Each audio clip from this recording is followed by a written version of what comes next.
დღევანდელ ჩვენ UFC-ს ქარზე ალის არდელიანმა შემოგთავაზა უიშვიათესი საბმიშენი პოლიანა ვიანას წინააღმდეგ. ამ საბმიშენის სახელია Capsule Lock და მსგავსი მტკინვეული UFC-ს ისტორიაში პირველად გაკეთდა. იმიტომ კი არაა იშვიათი საბმიშენი, რომ ძნელია ამის გაკეთება, არამედ იმიტომ, რომ პოზიცია, საიდანაც კეთდება ეს საბმიშენი არ არის ის პოზიცია, სადაც მებრძოლები ხშირად ხვდებიან ხოლმე. მოკლედ შევეცდები აგიხსნათ, როგორ კეთდება ეს საბმიშენი, იმიტომ რომ კარგად ვიცით, ჩემ თავზე მაქვს გამოცდილი. გაუკეთებიათ ჩემთვისაც და მეც მაქვს გაკეთებული სხვისთვის. ვიღაცებმა შეიძლება ეხლა სურათ შეხედეთ და გონიათ, რომ ქვემოთ მყოფი პოლიანა ვიანა უკეთებს საბმიშენს, მის ფულგარდში მყოფ მეტოქეს, რომელიც ზემოდანაა მასზე, მაგრამ პირიქით აქ არდელიანი უკეთებს მის ქვემოთ მყოფ ვიანას. აი აქ როგორც ჩანს, ფულგარდში ჩაითრია ვიანამ არდელიანი და გააკეთა ის, რასაც ძირითადად არ აკეთებენ ხოლმე მებრძოლები, შეუკრა body triangle ქვემოდან. ეს უკვე finishing sequence-ია, საიდანაც გამოდის უკვე ვიანა, აქ უკვე დათაფა, მაგრამ თავიდანაც როცა კრაავს თავის ფეხებს, მსგავსად გამოიყურება, ანუ body triangle ეს არის, ესე აქვს შეკრული არდელიანის ზურგზე. როგორც ხედავთ, თავის ფეხები აქვს შეკრული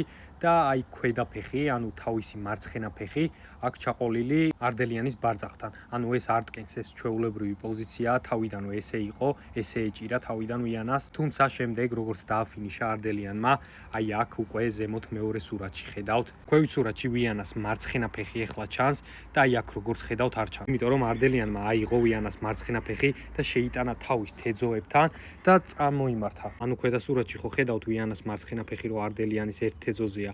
აქ უკვე მეორე სურათში ეგ მარცხენა ფეხი არის უკვე მეორე თეძოსთან. აი აქეთ უკვე არდელიანის მარცხენა მხარეს. და ასე ვთქვათ, არდელიანმა იქ ჩაიყოლა ეს ფეხი, თავისი თეძოებით მიაწვა და მთლიანი ზეწოლა წამოვიდა ვიანას მუხლზე, წვივის კუნთზე და ასევე ჰამსტრინგის კუნთზე ერთად. კივილს უბრალოდ ვეღარ გაუძლო ვიანამ და ვერბალ თაპით დათაფა, ანუ ხელის არ დაურტყია, კივილი დაიწყო და გააჩერა ჩხუბი. მართლა ძალიან სნიკი საბმიშენია, ერთხელ გამიკეთა ვიღაც ბავშვმა ვეთამაშებოდი დარბაზში და ქვემოდან შეუკარი body triangle და გამიკეთა ეს. მაგის მერე ვისწავლე და ერთი-ორს მეც გაუკეთე. ეხლას თუ ვინმე ჩალიჩობს ქვემოდან body triangles, ეგრევე მაგაზე ვიწყებ ჩალის. იმედია რამე გაიგეთ, ცოტა ძნელია ესე თეორიულად სიტყვიერად ამისახსნა.